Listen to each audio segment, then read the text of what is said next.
Tonight I'll also give you the link to all the videos, and these videos for yours will be listed BC. They'll be set up in the next day or two, but feel free to go through the other videos and some of the stuff we covered and deals we've covered, and you know, see what you can pick up from there. I don't want you to feel overwhelmed. There's a lot of stuff covered in there. The main thing is to, you know, understand, you know, how to evaluate a property properly and make sure that we don't make mistakes. Does the sheet you send us work for all types of properties? Well, yes. You know, there's some caveats. Give you an example. The cash flow sheet really is the deeper explanation of the profitability of a property. I think that that's something I want you to use after you've ran through the 6 key indicators to make sure that there's an opportunity that you think that's there.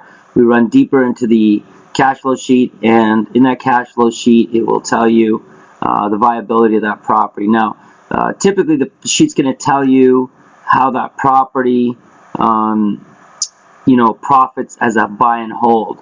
But we would use the same sheet and evaluate it for flips, you know, or even a lease option. We would just change some numbers on there to evaluate the property.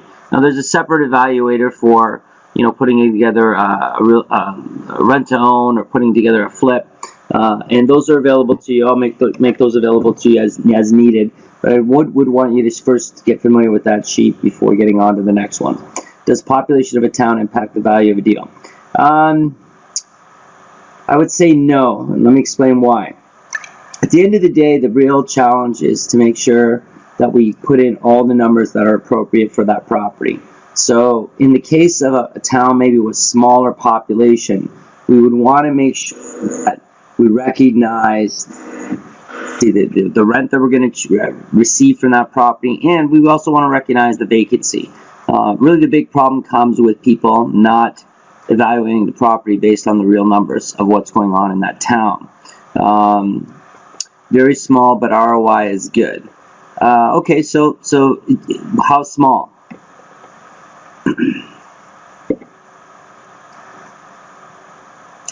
$95 people. That's 95, right? 95, 95, not 9,500 or 95,000. 95 people. Okay. Yeah, how's the vacancy rate?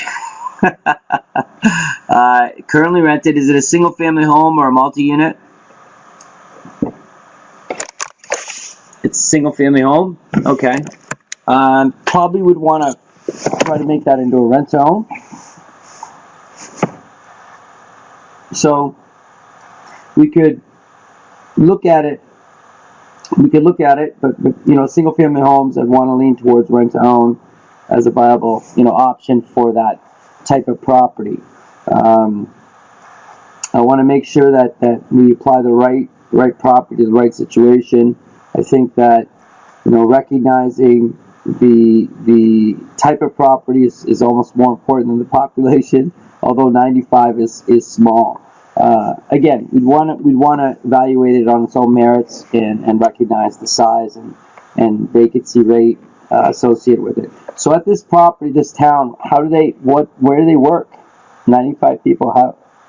That's a pretty small economy. Do they work outside the city, and this is just a little city that people kind of live in, retired? Oh, okay. All right. Okay.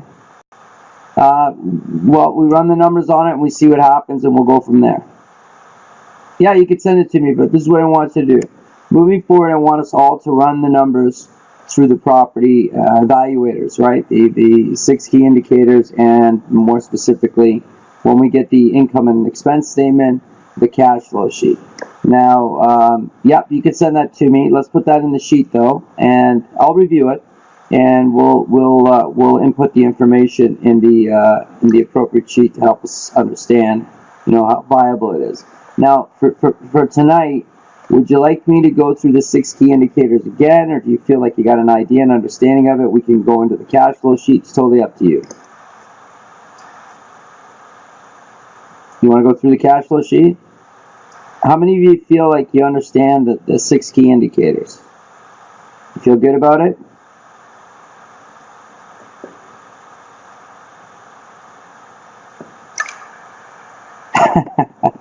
So it's unanimous? You're not sure? Okay. Well, the 6 key indicators are covered in the cash flow sheet. They're just more in depth. So why don't we go through the cash flow sheet and we'll look at it together, and if we have questions, we'll deal with it. Second.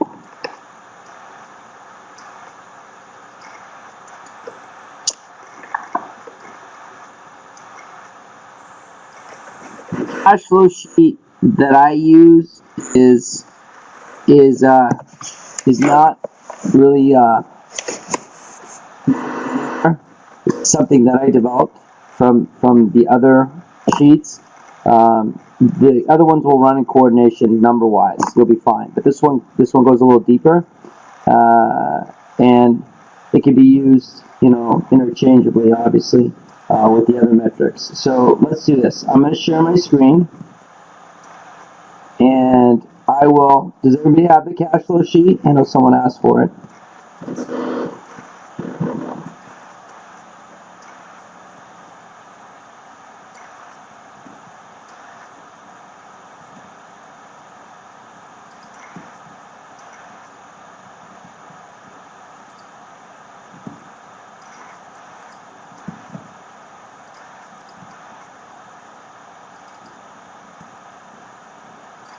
One I think people were having problems with, so I'll put up the other one and the cash flow sheet. So use this the cash flow sheet, the key 6 key indicators, the cash flow. Copy the cash flow sheet before. You should all have that. If you don't have it, you can download it now, and we'll go through that together.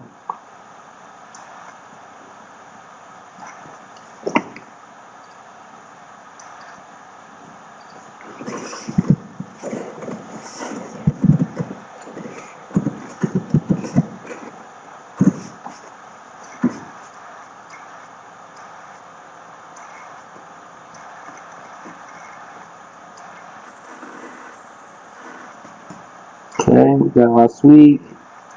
Do we have it? Have it? Does anybody need any?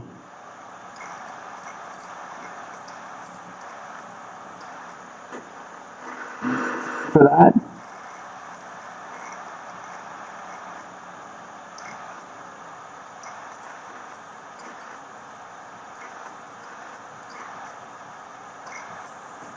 Okay, so does everybody have it? Because I'm going to go share my screen now.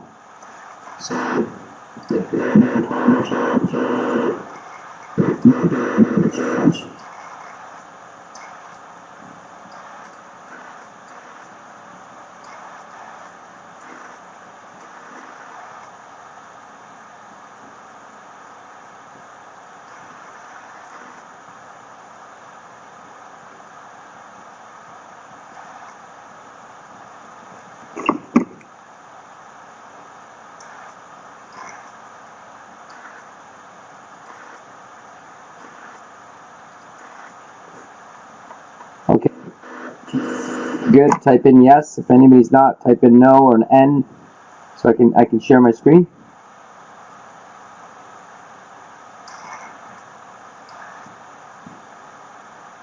Can everybody type in yes? Why? All right. That's almost. There we go. There we go. Awesome.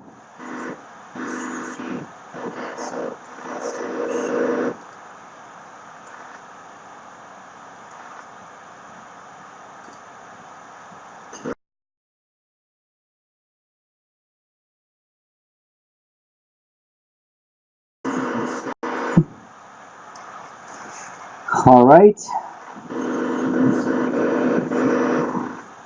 Back thing that you see, that's the chat box, so I can see the questions and things that you're writing, okay? All right. Okay, so let's start at the top. You can add this in 123 Main Street if you want.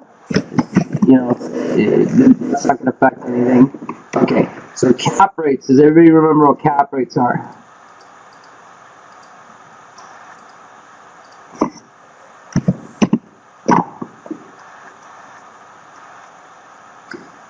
So cap rates are basically return on investment against the value of the property. So let me give you an example. So let's use a $200,000 property. Okay, so 200,000 first together, and then we'll come back to cap rate. Okay, let's say it's 2 units, and it makes 24,000 a year. That's the gross income. Okay, 1,000 a unit. Don't worry about this red area here. This doesn't matter right now. Okay, so it makes 24,000. There's no laundry or vending or parking that we're making money on. Just 1,000 per unit we're making on it. Okay, so that gives us the gross income. Okay, then we have to deal with expenses, right? Taxes, insurance, water, electricity. So let's say the taxes on this are 2,000 a year.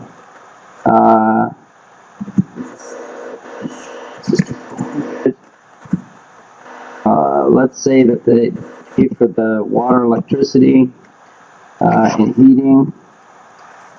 We're going to take that for now. Okay. Then we have vacancy, maintenance, and management. So vacancy standard 5, maintenance standard 5, and management standard 10. Okay. Now those can change on up or down, but vacancy I like to see no less than 5, or maintenance no less than 5. Okay. So we use those, and what it does is it takes 5% of the gross income. This income, it takes 5% against that. That's where that number comes from. Same with the maintenance. It's 5% of the gross income. That money right there. Okay. 10% of the gross income, 2,400, and then what this is a breakdown. Total operating expenses 8,000, total net operating income 16,000. So it's saying that 33% of the money is going to expenses, and then leaves us 66.7%. Okay, at any time, please type in slow down, or can you explain that if you need to? Okay, so is everybody with me so far? We're good. This is where you type in yes. Why? Okay, good. Okay, the reason this is red here is because this is considered a residential property, okay? So 4 units or less are considered residential mortgages, and 5 plus are considered commercial. That's something that the lenders created, not us. Some lenders will make 5 as residential versus commercial. The reason that's important is because on residential properties, we can get up to typically 80% for the first mortgage. And when you see I put 80, it became green again. And the reason is because it looks at the number of units. And if this says 6 units, that would be red, because it would say, look, you're probably not going to get 80%. You're probably going to get 65%, and that's where we start, and that's why it's green, right? So 65%, 20 for the second mortgage, 15 for the down payment that we would put up if that was the case. Okay, so in this case, we're going to be 2 units. The sound is bad. Can you hear okay now? Is it gargle still?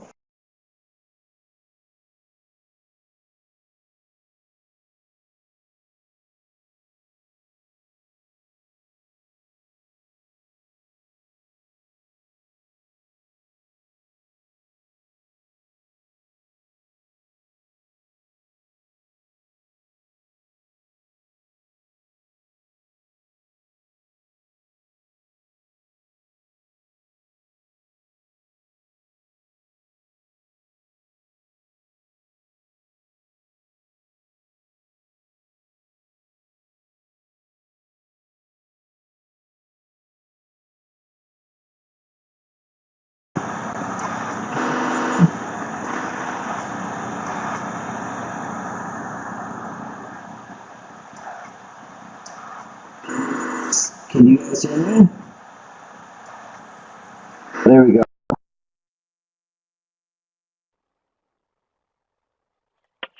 Why is that? Nope. Okay. Now you can hear me. Yes. Yay! I bet you this sounds awesome. Good sound now? Yay, okay. All right. Okay.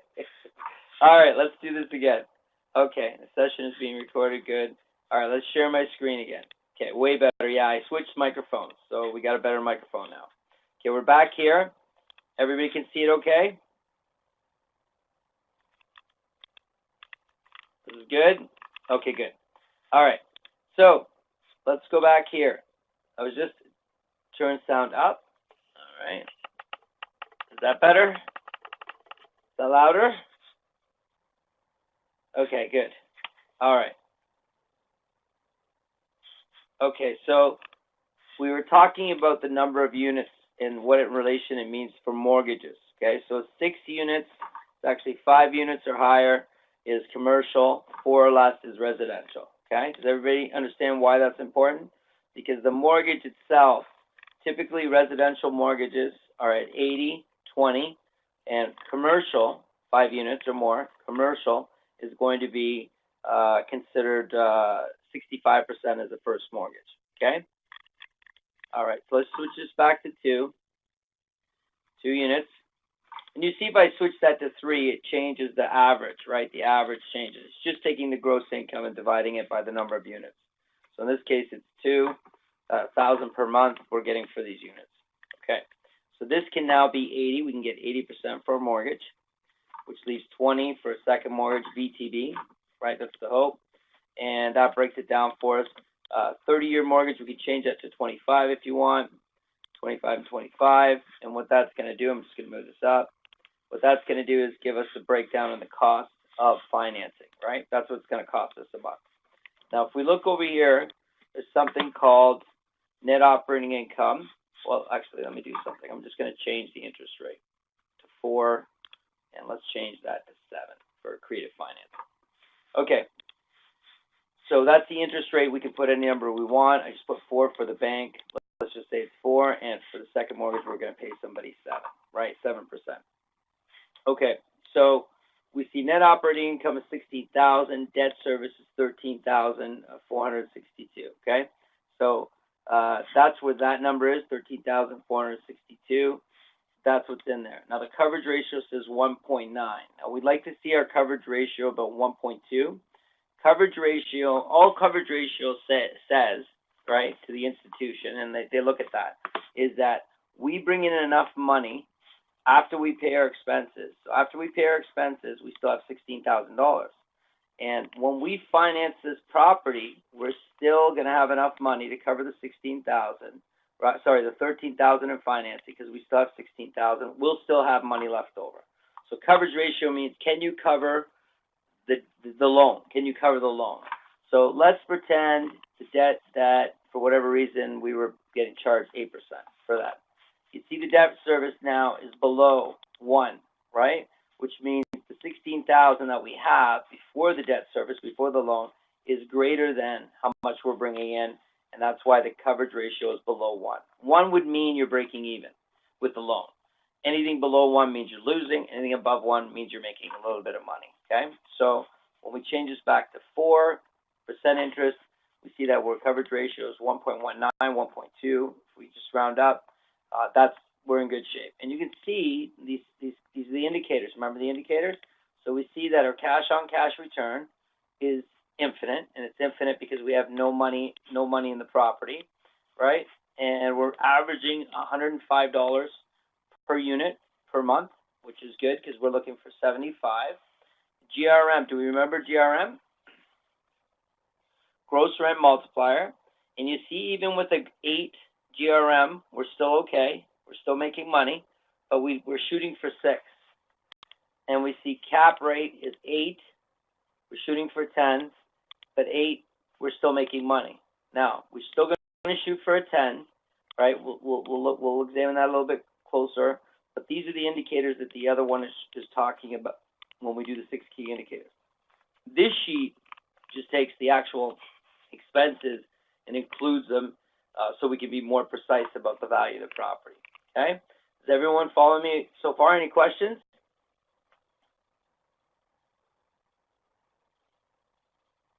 Okay. I'll explain cap rate and GRM again, okay? After. I just want to go through the sheet. Okay? So when we come down here, we see based on property evaluation, the valuation based on the property value, okay? Net operating income can cover the loan, like you could use that to get the loan, knowing that. Yeah, so when you look at coverage ratio, you see that see here, net operating income, 16,000, right? So 16,000, let's just do this. This 16,000 that I'm looking at, I just want to change the color. Give me 1 second. So this 16,000 is right here. That's 16,000. That's how much we're making before we get a loan. Once we get a loan, which is there, that's what the loan's costing us per year, right? 13,461, which appears again right there. Let's change the color of that. Okay. All it's doing is it's saying, look, do you make enough money to cover all your bills and the loan and still have money left over? And you can see that we're bringing in 16. The debt service is costing us 16,462. Therefore, we're bringing in 120% of the cost. So we can cover our cost and we still have money left over. Hence, we have the average unit making us about 105. When institutions see that as your setup, they know that the property can take care of itself. It's very, very, it's great. Now, some institutions, because it's a residential property, they'll say, oh, we'll take your gross income, 24,000, and we'll only count half of it as income, so 12,000. Now, if they did that in this case, 12,000, we'd be right at break even, or just a little bit less, because this is 13,000 for debt service. They probably still give you the loan because it's only losing a little bit of money, because we know the banks will do that. But for our purposes, we're not okay with taking on a property that loses money. Okay, does that answer your question, Sonny? Yeah, excellent. Okay, let's go down here. Yeah, absolutely good to know. Let's go down here. Now you see that this says that the property is only worth 160,000, even though it's 200,000, and this is why. The reason it's telling us that this property is only worth 160,000 is when we take the income, right, the total gross income, this 24,000, and we take away the expenses, 8,000. All that's left over is 16,000, because there's only 16,000 left. What it says is we're looking for, this goes back to cap rate, we're looking for a 10% cap rate, that 10% cap rate. For us to get a 10% cap rate, that would mean that the net operating income after we pay our expenses, before any financing, right? We're not looking at financing at all. We're just looking at expenses as though we paid the house completely off. We have 16,000 left over. It has to be, the value cannot be greater than 10 times the net operating income. Okay? So to give you an example of the effect of that, so that's basically go 10 times 16,000, that's where you're getting 160,000. And when you do that, you get over here, current cap rate is 10. And you can see the GRM is 6.67, which is closer to the 6. That's to us, and look at the coverage ratio. Coverage ratio is now 1.56. So if we got this to 160,000, it'd be perfect. Look at the per unit, we're making 239. Now, can we get this property from 200 down to 160? Well, that's the question, right? We create good deals. So this is where we would use creative financing to allow us to see if we can find a solution that works for the seller and us. Just changing the financing numbers to where they were up there. Okay. All right. Okay, does everyone follow me so far? Okay, any questions so far?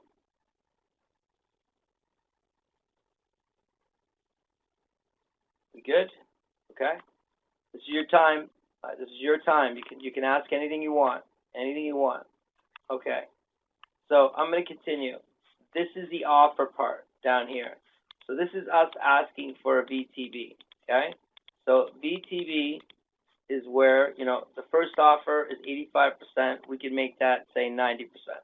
So we could say, Mr. Seller, if you're willing to give us a cash offer, if you would like a cash offer, we're 144,000. If you'd like to do a VTB offer, we're willing to pay you 160,000, right?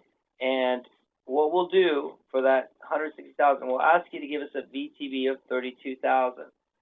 Now, where did the 32,000 come from? Anybody know? 32,000, anybody? 32,000 came from the 20% second mortgage, right here. That's where that number came from. So we're hoping that they'll give us 20% down. And the way we're gonna present that, and you're not ready for this yet, I'll help you with this when it comes to it. But the idea is all I want you to pick up right now.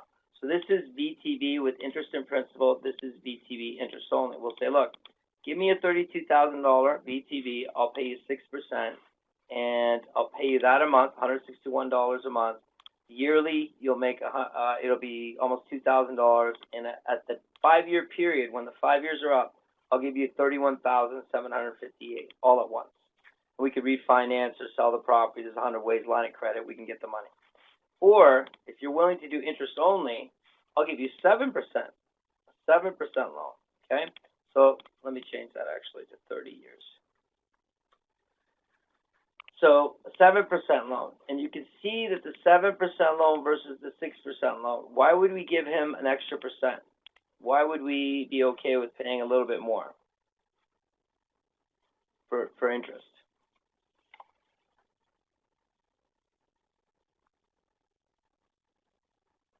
Does anybody know?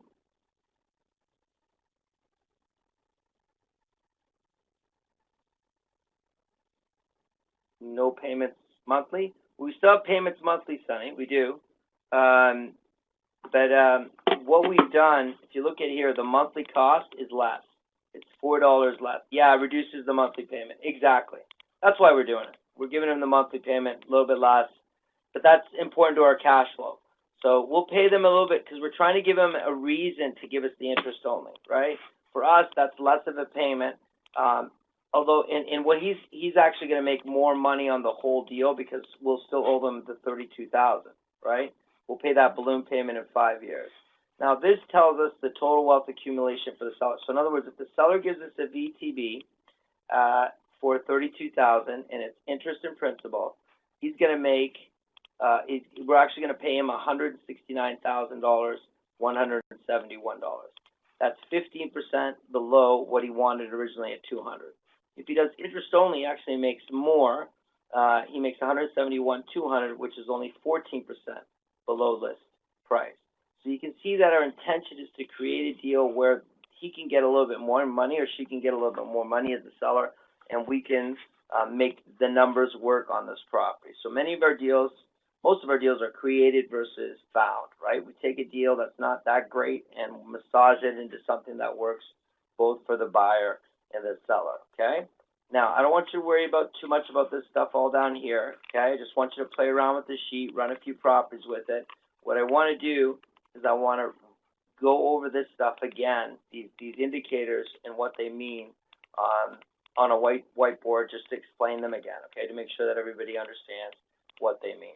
Before I do, does anybody have any questions about the sheet? And don't feel like you need to understand everything on there. This is really the first time we've gone through it. We go through it a lot, and I'll go through properties. You'll get it, don't worry. But this is a great tool for us to evaluate a property properly. Any questions? Are we all good? Can I go back to the whiteboard? If you're good, type in yes. Or why, yeah. Okay, is that everybody? Okay, good. Yeah, don't put too much pressure on yourself. I mean, we'll get it, but it's good to go through that, and we'll continue, like I said, to go through that several times, and so we understand it. Okay, so let's hide this. Okay, so does everybody have these files here? Nobody needs this anymore, so I'm going to close it up. Okay, so I'm just going to move it out of the way. If you need it, we can still get it. Okay, here we go. So let's start with GRM again. So GRM stands for gross rent multiplier.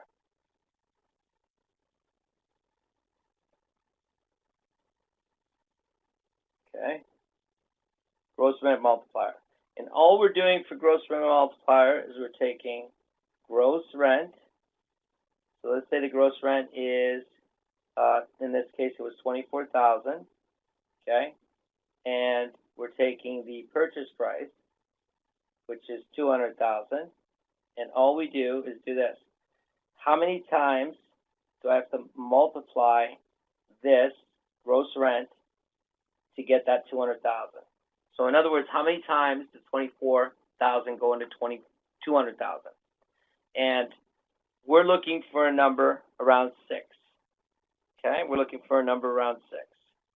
Okay, so that's gross rent multiplier. Why is it important? Because if the number is higher than 6, it's going to be tough to cash flow. It's going to be tough to cash flow. So that's a quick calculation you can do on any property.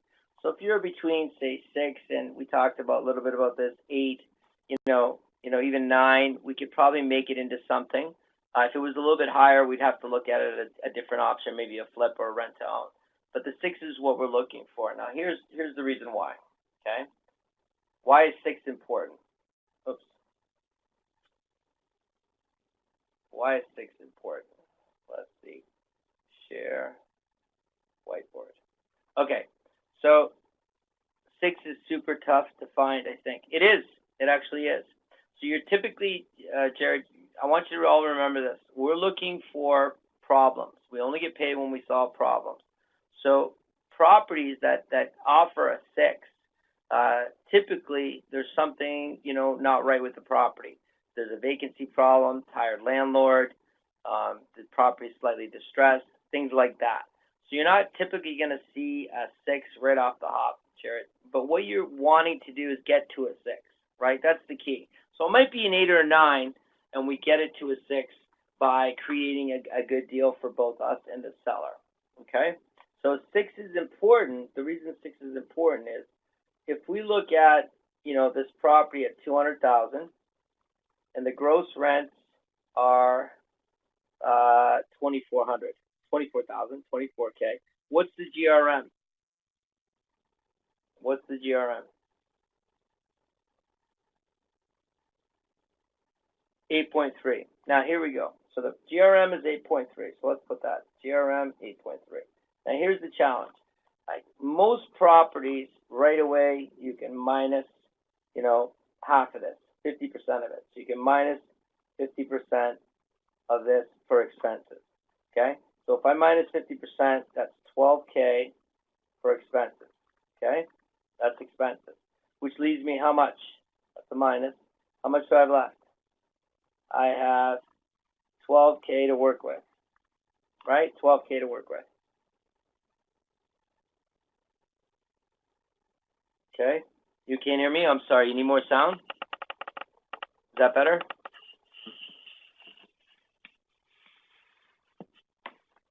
Did I turn up the phone? Turn up. I did. Is it too loud?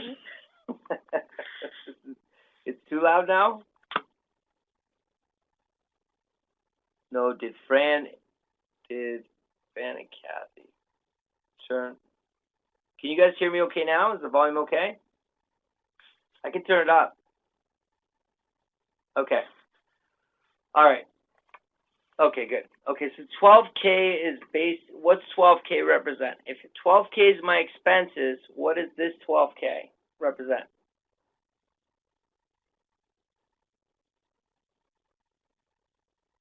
Who can tell me what the 12K represents?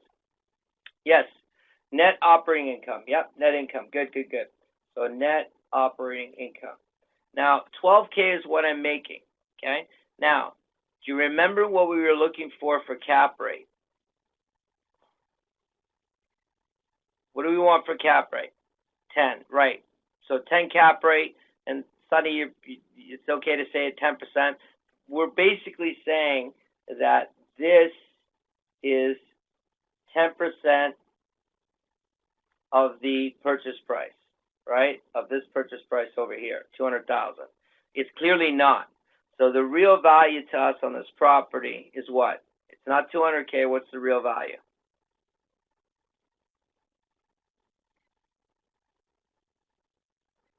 Yes, it's 120K. That's right. 12K is only 10%. It's 10% of 120,000. That's where the value comes from. Now this is, you remember, I'm getting this all from GRM, right? The 8.3 GRM. And the reason GRM is great is it gives you a quick calculation. Does everybody understand how we got 120 for cap rate? Anybody? So cap rate, cap of 10, right? If the cap's 10, it means we're making 10% of value. Okay? It means 10% of value. And the value is going to be, in this case, purchase price over here, 200K. Does that make sense to everybody?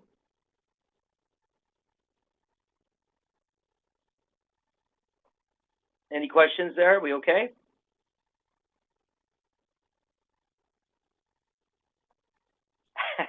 You guys good? If you're good, say yes. Just so I know you guys are good. Okay, good. All right, so let's go back and let's do something here. Let's pretend that the property was 120,000. Okay, and I want to show you why that's important. The cap rate and the GRM being at 10 and the cap rate being at 6. So if a property was 120K and its gross rent was 24K, what's the GRM? Who can tell me the GRM?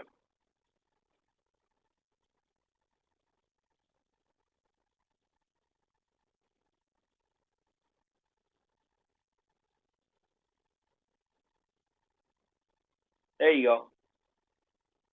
All the properties are run around 8.75 cap rate. Well, that's actually pretty good. 8.75 cap rate is excellent. That's excellent. We can work with an 8.75. But I want to explain why that cap rate's important. Okay? So if the property's 120,000 and we're making 24,000 a year, the cap rate in this case, say, is 5. Okay? So does everybody get that?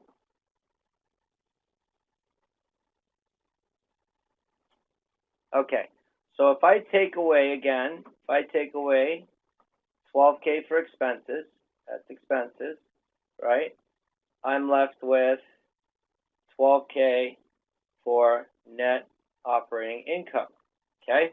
12K. Okay? Now we look at the cap rate, and the cap rate matches up. So cap then equals 10. Does everybody see that?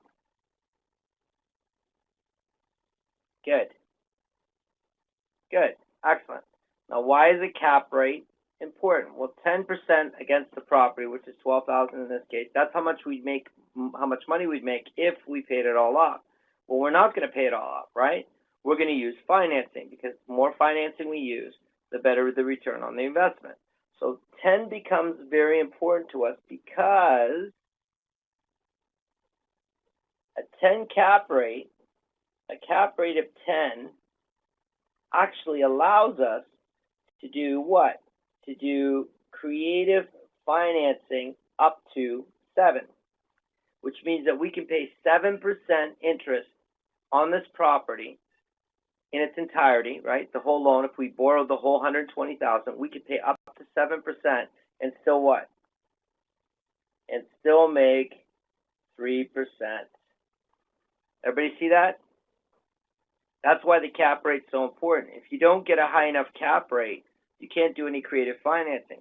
Because if the cap rate, say, was 5, and we did creative financing of 7, we'd have a problem, wouldn't we? What would be the problem? We'd be -2. Because the creative financing is going to cost us about 7. Now, 7 might seem high to you, but it's really not. Let me explain. Is everyone following me so far on why that cap rate is so important? Good, good. So check this out. Is 7% high on the whole amount? Well, let me explain how that works too.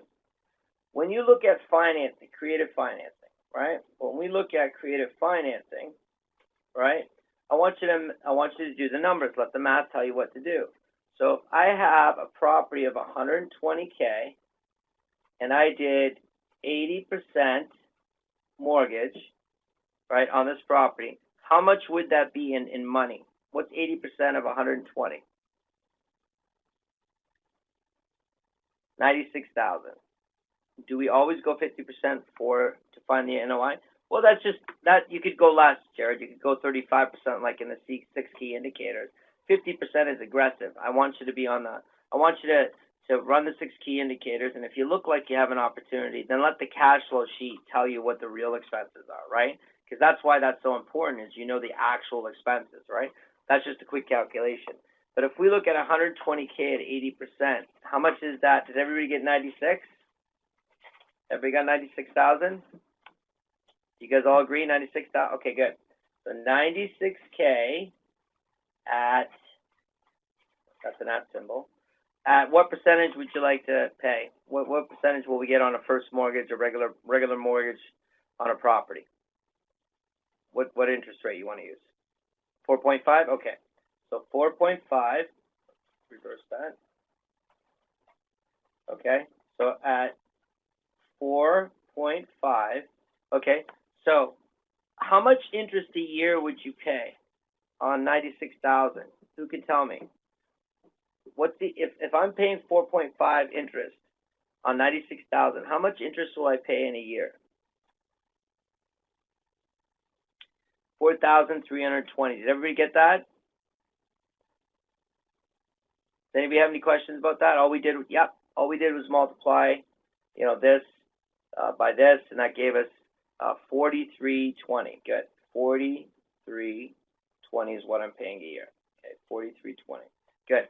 Now, I still have how much left over that I still got a mortgage? How much?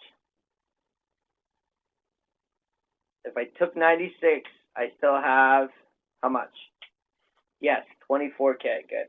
So if I have 24K, and how much interest would I pay on the 24K? Give me a number. This is creative financing. So how much are you willing to pay for 24K? Give me a number. 7? Go higher. Say it's a friend of yours and they want to invest. 30? Okay, Joe. Let's go 10. Let's go 10. Okay, so if I'm paying 10% interest, how much am I paying a year?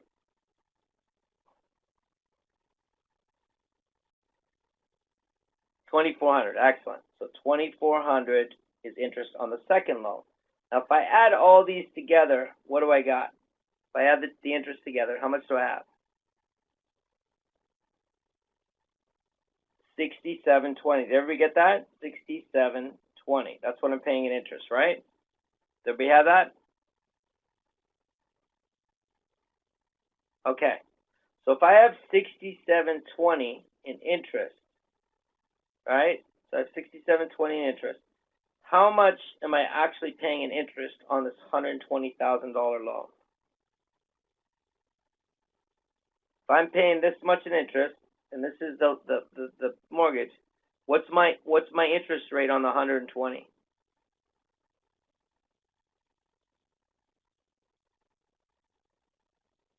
Not 5.6. Oh, is it? You're right. I'm sorry. Apologies. It is 5.6. You're right. So we took this and divided it by this, and that gave us 5.6. So if the interest on the creative financing is 5.6, are we okay with the 10 cap rate? Are we going to be okay with the 10 cap rate? Yeah, of course, right? We're still making 4.4% net. And that's not including the pay down on the mortgage, which is going to be more money for us and everything. But you understand the 10 cap rate protects us and allows us to do creative financing. Now, I want you to keep something in mind. When we did this, we used a 10% interest rate. Could we go higher? Well, yeah, we could afford to go higher if we wanted to. You know, we could afford, maybe we could pay 15% interest on that second mortgage. You know, if we paid 15% interest, you know, would we still be under 7?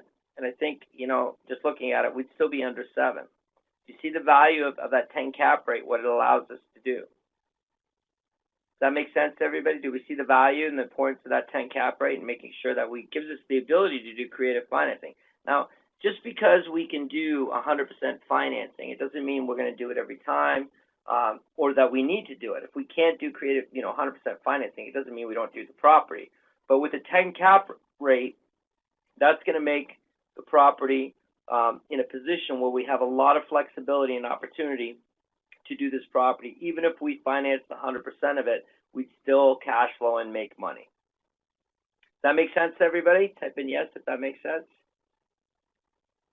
Good stuff. Okay, so here we go. Let's see if we can expand on what we've learned. okay? So let's share another whiteboard. Now, another question you can ask yourself is, why is it 10? Why not 12? Why not 13? Why not 6? Why not 5? And the real reason is the interest rates. So interest rates, okay, are sitting around 3, okay? And in an interest rate environment where they're 3, right, and this is just my own rule, general rule, it's just an easy calculation.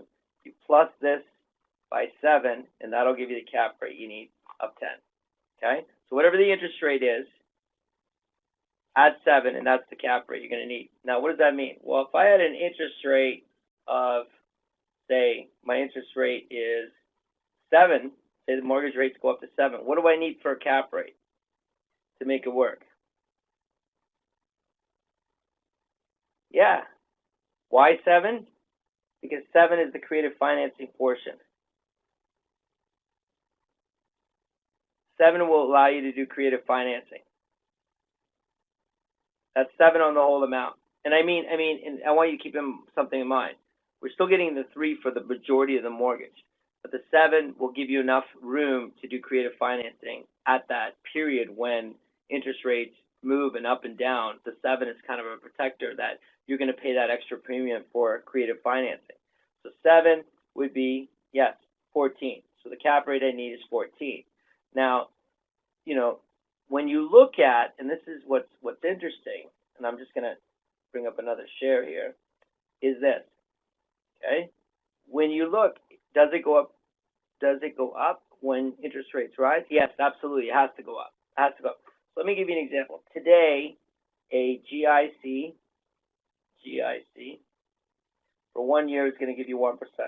The mortgage rate is going to be 3%.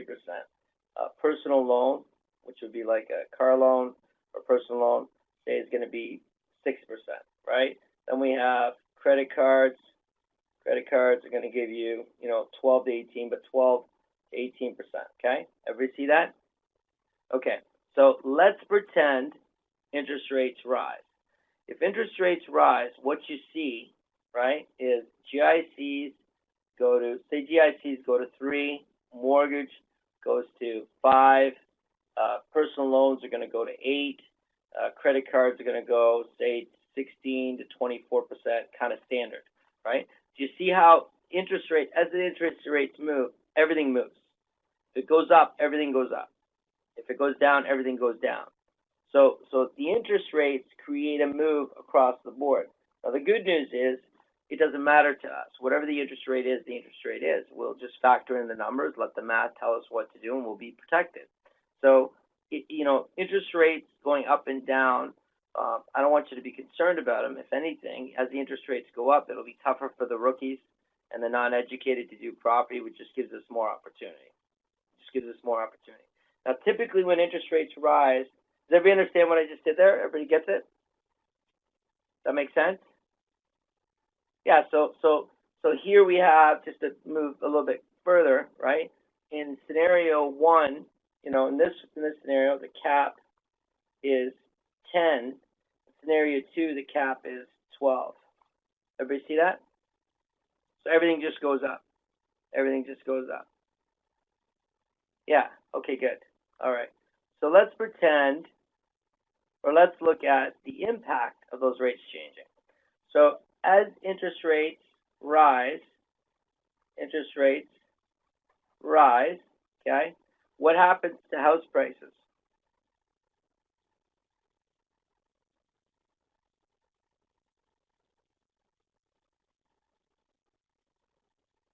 They go down, okay? They do go down.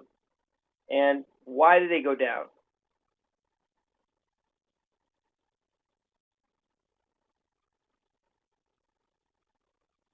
More renters. There will be more renters. You got that right. For why? People can't afford homes. Not as many eligible buyers. Good. So demand goes down. Yep, all those things happen, and I want you to consider this, okay? This point, okay? The reason the interest rates have such an impact on the houses is because if you're making, you know, if you can afford, say, $2,000, that's your budget for your mortgage. You know, you can pay all your other bills, but $2,000 is your mortgage. If the interest rates are at you know 3, you still only have 2,000. How much house can I afford for 2,000? Well, at 2,003, maybe I can afford, a $280,000 home, right? Now, if interest rates continue to rise, and say the interest rates go to 7, well, I still only have $2,000. I still only have $2,000. So if it's going to cost me 7% to finance the house, well, $2,000 won't buy me $280,000 anymore, will it? All of a sudden, the 7%, $2,000 I can only afford a $200K house. So as those interest rates rise, incomes are not going to move. They're not going to go up. It's just going to cost more for the same stuff, right? So house prices go down because, at the end of the day, you can only afford what you can afford. So if you can only afford $2,000 a month, well, then houses have to come down. I can only afford a $200,000 house. That's all I can make happen. Does that make sense to everybody? Yeah, it's income. Yeah, the income doesn't move. You afford what you can afford. Now, let's say interest rates go down. Well, if the interest rate goes to, say, 1%, let's pretend it goes to 1%. Well, $2,000 a month can buy you now, say, a $350,000 house, right?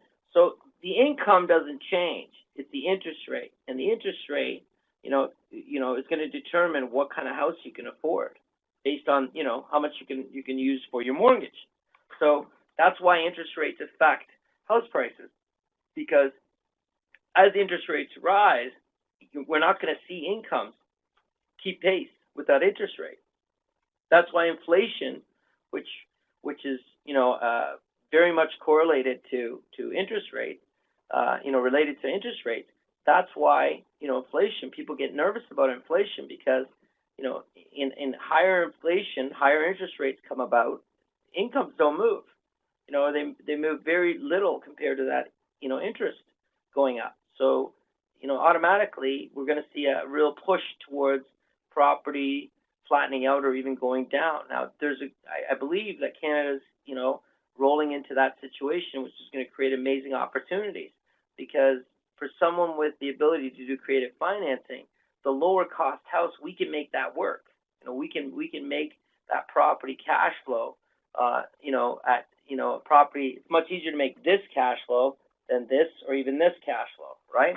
So we definitely are looking forward to the market softening and even going down, because we invest for cash flow. We don't invest for capital gains. Now, if the market goes up and it bounces and we make 12% appreciation, great, we'll take it.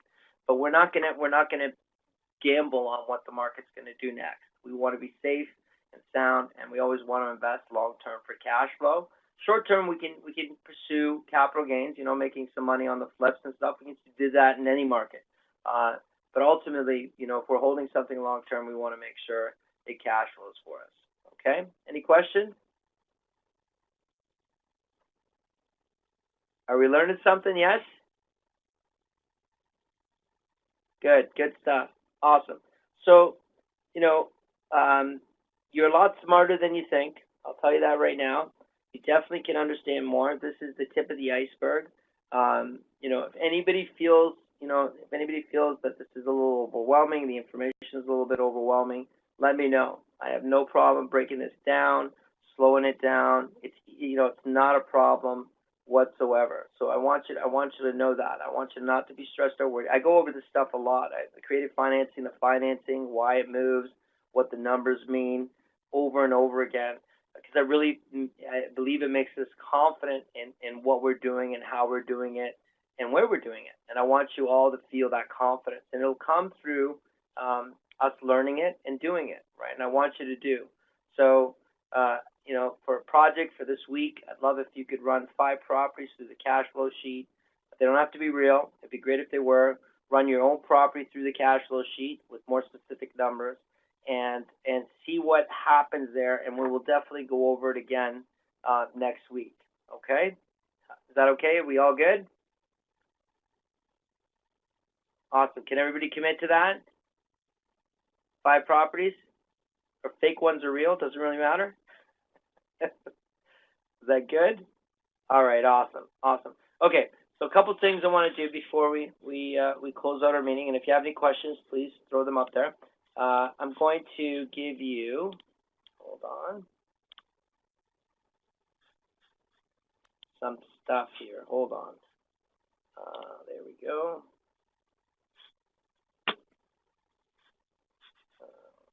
And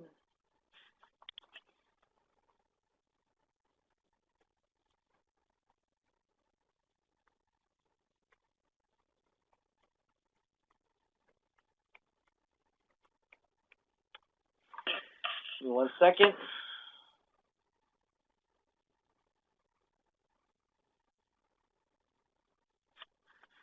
Okay.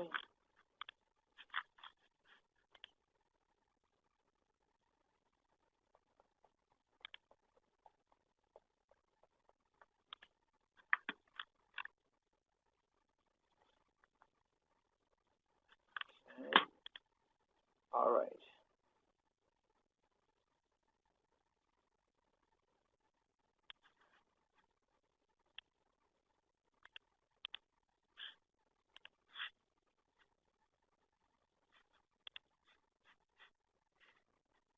Okay. Asset protection. These are the guys that teach our class. This is their office. Thomas Thurmau is the man who does it. They're out of Calgary. You don't have to use them. It's totally up to you. But if you want some questions answered with asset protection, these are great guys to talk to. If you have any challenges or issues with reaching out to them or information, best thing to do, if there's any challenges with it, always go to the website. That website will give you any additional or updated information. But you should be good. The other one I want to give you is this one, which is, you don't see the link? Don't see the link now.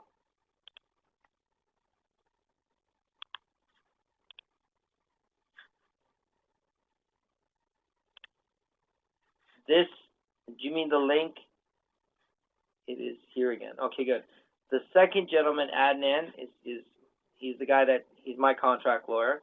Again, it's you can definitely call him, ask him questions, let him know that I sent you to him and that you're a legacy student, and both are outstanding and will be able to assist you. So those are 2 contacts for asset protection and setting up your asset protection.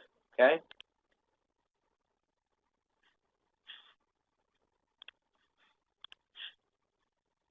If you have any questions, just type them in. I'm just grabbing something else.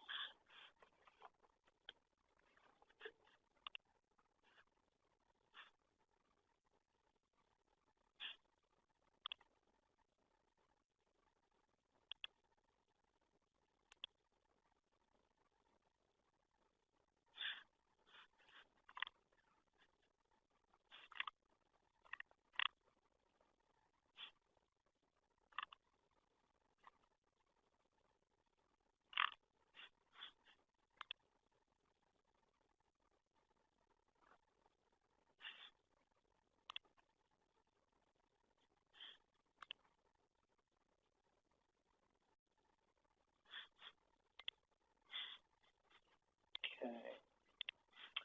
All right. Also, this link that I'm sharing with you, that's a link from one of the videos that we did about financing and understanding financing, and how the banks look at financing and calculate financing.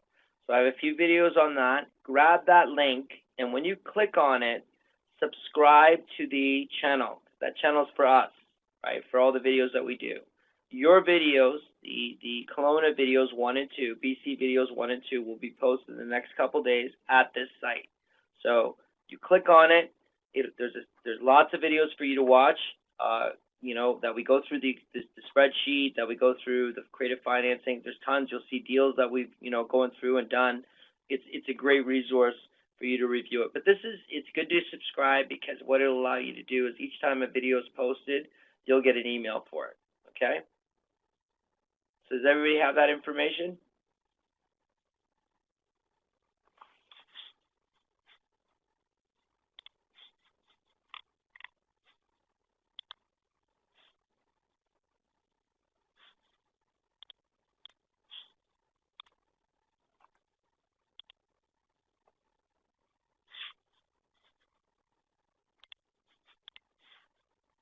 Okay, next thing.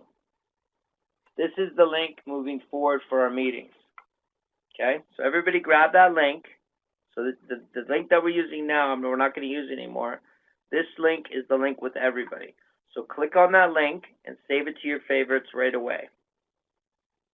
Save it to your favorites. So next week, you'll click on that link and you'll be able to enter the room. Okay?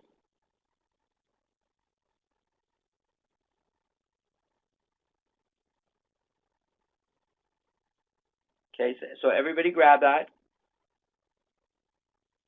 Sure. No problem. The link you mean? Is that what you're looking for, Valerie? Yeah, no worries. Can you send me an email right now asking for it? And I'll send it to you right now. Yes.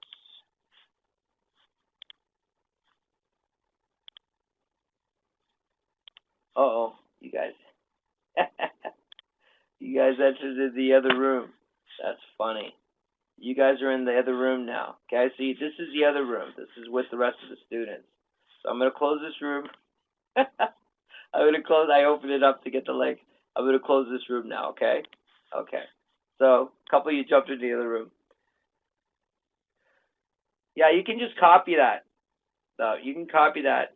Just put it in your web browser.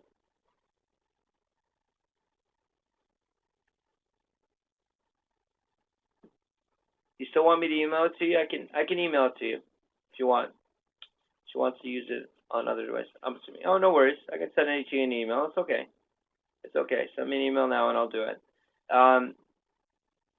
So everybody's got the link, right? You've made it a favorite. So you know next week. And next week, what time are we starting at? We're starting at what time tomorrow? Next week. Next Tuesday, 6:30. Yeah, every Tuesday at 6:30 your time. Perfect. Okay. All right.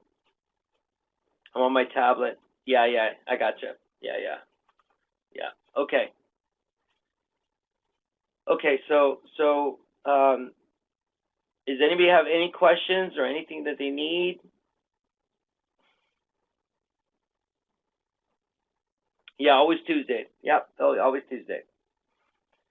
Okay, so we're going to wrap up the meeting. Okay, the recordings for these last two meetings will be up in the next couple of days. Make sure you subscribe to the links.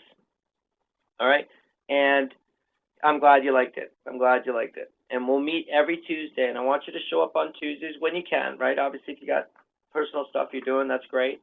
But if you can make the time for the Tuesday, it's really good just to keep your momentum going and make sure that, we stay on track and your questions get answered. I want to make sure that you feel fully supported, and in addition to your mentors and your advanced trainers, you have lots of support that's going to help you get where you need to go. My pleasure. Yeah, I'm with you till you get where you want to go, and I mean that. So, I want to be part of your story, like I told you, and for me to do that, you're doing me a service, believe me. So please don't hesitate to reach out for help.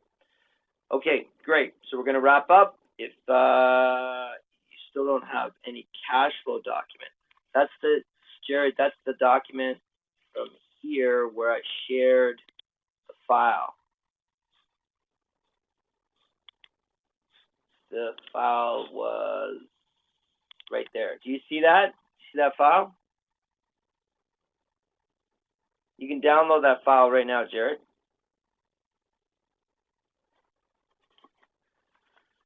That's the file. That's exactly what we were looking at.